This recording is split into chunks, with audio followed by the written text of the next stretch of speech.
Welcome to the only daily podcast focusing on compliance news of the day. Each morning, start your day with a cup of coffee and Tom Fox, the voice of compliance, to hear about 4 of the top compliance, corruption, or leadership stories you will need to start your day.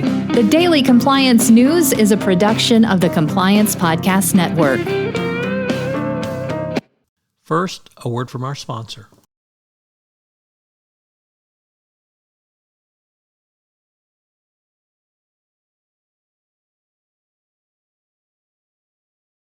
The Daily Compliance News for February 1, 2023, the most corrupt in Europe edition. And we begin with that story from Politico, as to really no surprise, but Hungary has the worst public sector corruption in the EU, according to Transparency International's latest report. With scores ranging from 42 to 46, Hungary is at the bottom of the EU, even below England, with their imbroglio.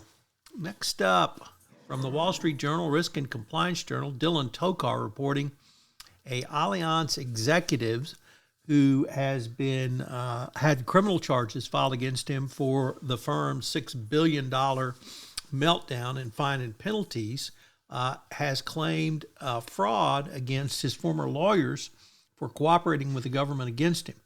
Georgi Tarand, a chief investment officer for one of Allianz U.S. investing divisions, said that he was a part of a joint defense agreement for his defense with Sullivan and Cromwell and Ropes and Gray. And they had a duty to inform him if there was a conflict and they couldn't represent him. Well, apparently, at least he claims, they continued to represent him, and then they turned over all that information to the government. So that is one of the clear problems with joint defense agreements, and if those claims are true, the government might have a very difficult way forward, and certainly rests up with the judge.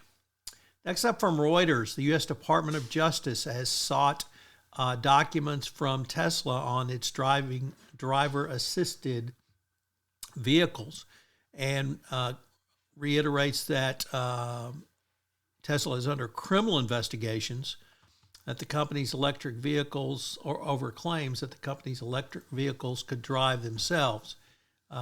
In a story earlier on the Daily Compliance News, we noted that a Tesla engineer admitted that the videos of the electric cars driving themselves or self-driving were fake.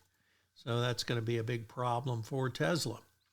And finally, more fraud, corruption in the crypto world, as Celsius Network used customer funds to cover shortfalls in its obligations to pay yields and to prop up the value of its CLE token, while some company insiders were cashing out, according to an article in the Wall Street Journal. Obviously, the corruption of, or fraud and corruption of the crypto companies is becoming increasingly well known, led, of course, by SBF and his former numerous companies at FTX. But this report really shows that it really is the Wild West out there, and it's a wonder that anyone's money has been safe in the crypto world. So the fraud continues to shake out in the crypto world. The Daily Compliance News is a production of the Compliance Podcast Network and a proud member of C-Suite Radio. Thanks so much for listening. I hope you'll join me again tomorrow.